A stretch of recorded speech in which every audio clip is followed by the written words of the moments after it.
So today I'm going to show you guys how to actually trim a rooster, in this case, their wings so they cannot fly.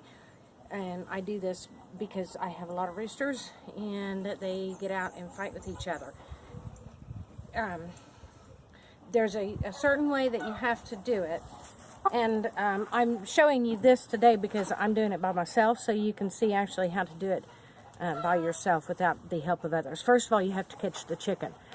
I suggest doing this early in the morning or in the evening when they've already gone up, instead of waiting like I did until the middle of the day. But he's in a smaller area, so it's easier to catch him. Now, I just caught him, and so he's still a little bit upset, and they may bite you. Don't worry about it. It's not that horrible of a deal. He's just upset. He doesn't like it. So you just sit here and calm him down for a little bit. Of course, all of mine have been handled, so I don't have any issues with holding them and calming them down.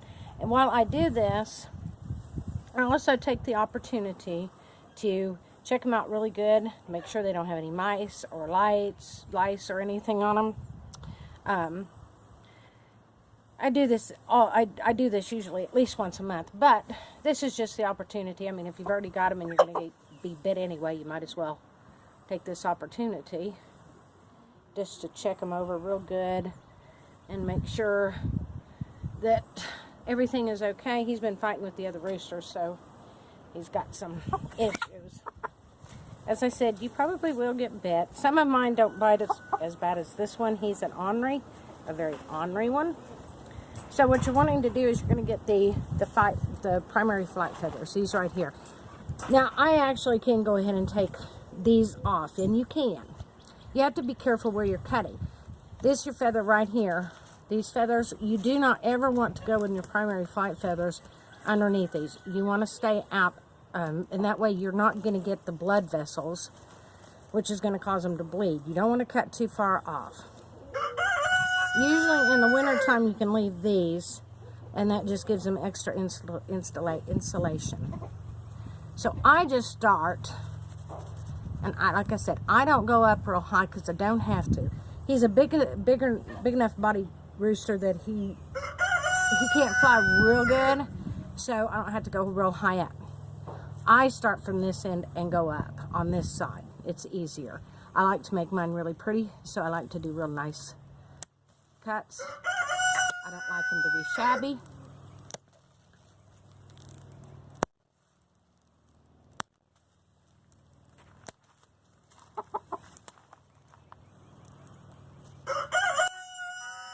And I'll probably just leave that one. It's not really all that long. So that's that side. And you can see they break off. Mostly when they fuss and fight with each other, they break off. Now when you take your scissors and you're turning them around, either lay your scissors down, put them where he can't poke himself. And you want to hold him, when you're turning him, grab his wings. So you've got a nice, very nice clutch on him. So he cannot get, because if he starts fluttering his wings, then you lost it. Reach down there. One side is always going to be more of a challenge than the other side. That's just because of the way you're holding him, the way you have to sit with him. And like I said, he will bite. Some of them bite. I have some that do, I have some that don't. And I chose the one that is the worst at biting me. But that's okay. Don't let it deter you. He's the rooster, you're the human, or something like that. Okay, so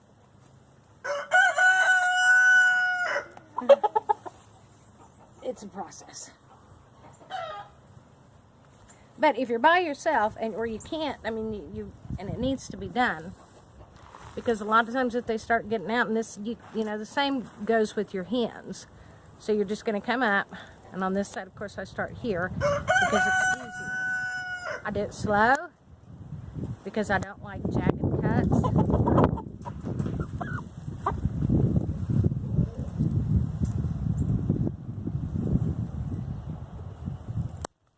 If you do go too high up, you can put flour, cornstarch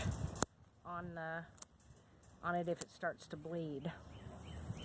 But if you keep them like I said, if you keep them way under these feathers here, you're pretty sure that you're not going to get, and if you look, you can look real close where there's no red. That means there's no bleeding, so you don't have to apply anything, because if you get them too high up and you get into that and they start bleeding, it also can lead into infections. So you just want it to be a real nice, and this will keep him from being able to fly out. It's like a 5-foot fence, so it's real easy. It doesn't take any time at all. Like I said, the hardest part of it is actually catching them. So if you're going to trim them, it's easier really to do it early in the morning, or when they go to bed, and go in and do it when they're sleeping. So, okay, well, thanks a lot. I do hope that helps you guys. If you have any questions, or you want a rooster, no, just kidding. Just leave it in the comments, and subscribe and like if you'd like, and we'll see you next time. Bye.